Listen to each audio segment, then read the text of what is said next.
Reza, and this is the first video of chapter 1. For beginning, let's start with definition that's really controversial, and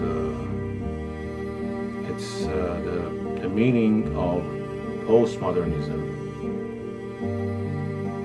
There's three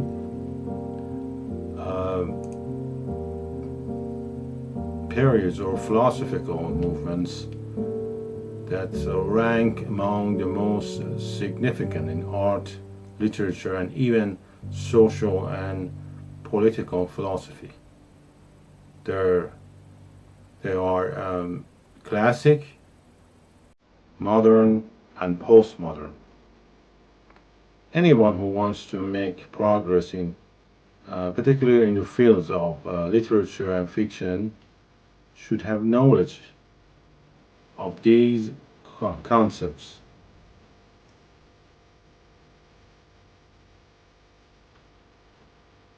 First, let's begin with the classic movements, which is unquestionably an important style in fiction writing. This means that the first method that emerged in literature, every literary style or philosophy has evolved gradually in response to their time. Classical literature has existed since ancient and continues to be relevant even today. Classical literature was influenced by the atmosphere of its time, which was characterized by heroism, valor, bravery, and victory as societal values. In classical literature, there is usually a hero, and even enemies for this hero, or enemies for the nation, and these hero wins at the end of the story and solves a problem. Of course, not all classic stories are exactly like this, with a hero and a villain, but the typical classic novel format is as follows. For example, for art, the first painting, as we know for classic art, was the portrait of kings, prince, or even for someone famous.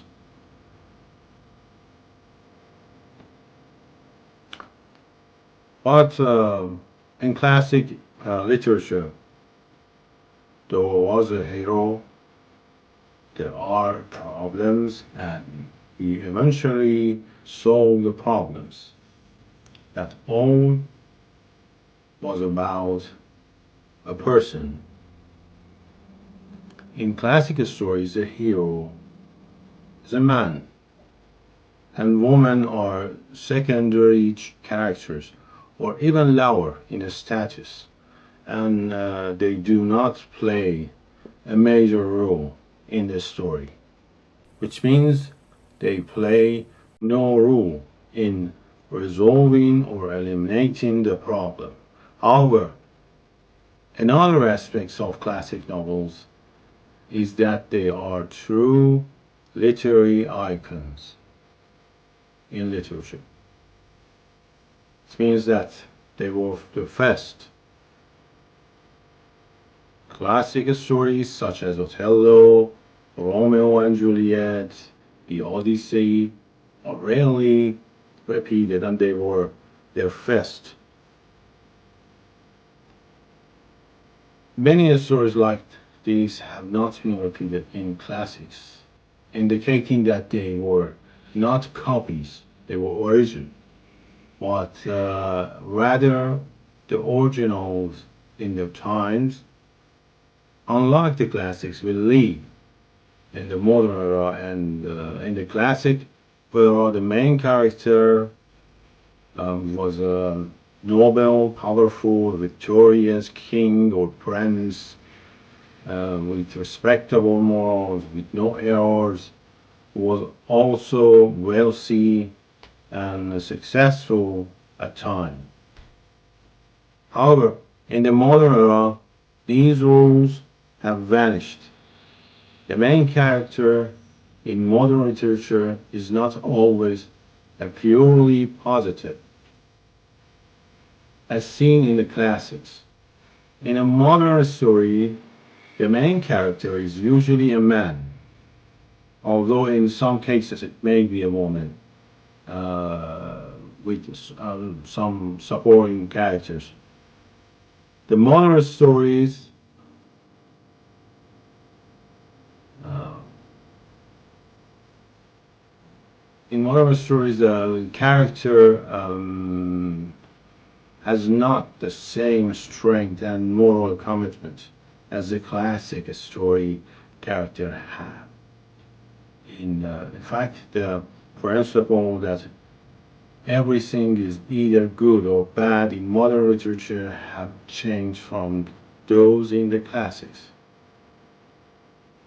One of the things that changed in classic and modern era was the readers and the consumers for the products of literature. The, and Also, this issue has effect in the modern era. The philosophy of art and literature have direct connections. In fact, modernism marked the beginning of large-scale production, or rather, it was a widespread phenomenon that occurred in literature and art. In the modern era, works of art like industrial products followed specific patterns for mass production. There is a literary and fictional topic known as writing fiction like architecture. This title addresses the same issue in modernism. In literature, essentially marked the end of artistic creativity. The repetition of patterns is the root cause of modern literature's decline. However, when it comes to the most continuous literary style,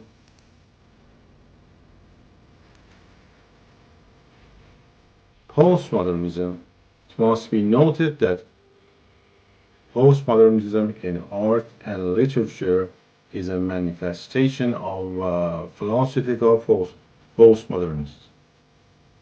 In short, if we want to define postmodern philosophy, we should say that postmodern philosophers want to reconsider modernism and classicism. In fact, philosophers recognize that the classical era has ended and modernism has failed.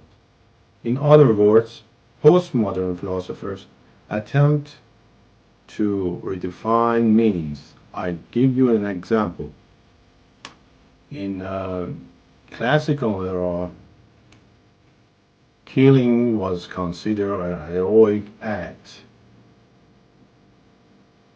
A death for the ideals was the ideals. Martyrdom was bravery, a sacrifice. This definition remained largely unchanged in modern philosophy even, but postmodern philosophers challenged them. As a postmodernist, we can say that this is not bravery or sacrifice. It is murder and being killed. There's nothing heroic, erotic about either, and it cannot be rewarded.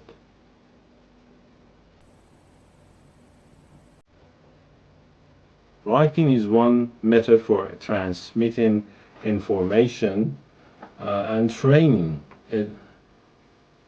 Education has been the single most important factor in humanity's progress. We were always looking for the answers. More importantly, education was made possible through the use of tools such as books and even paintings. Cave paintings from the ancient era are among the oldest human discoveries in the field of information transmission and education. These paintings were frequently used to teach hunting or tool making.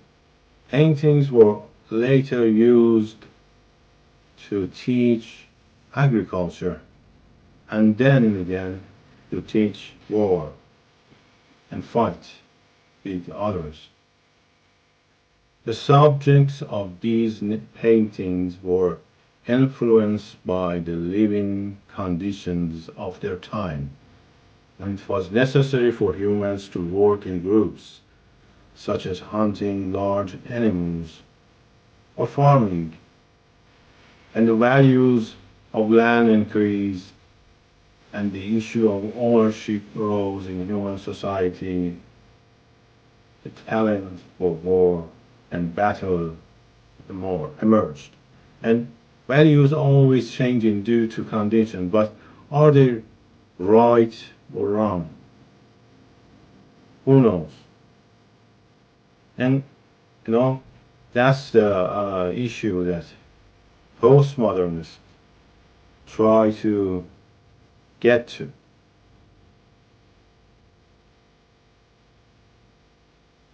The characteristic of human that indicates that opinion of crowd determines whether something is good or bad.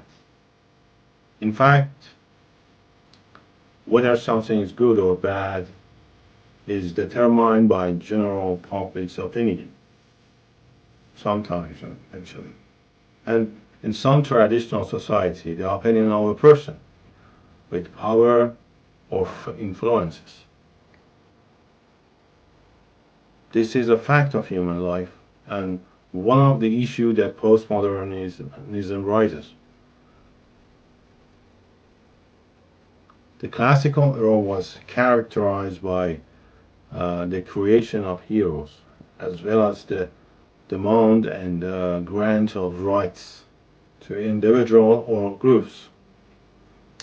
This right encompasses social, sovereign, and religious status. Newer concepts enter human society with the emergence of the industrial world and societal change.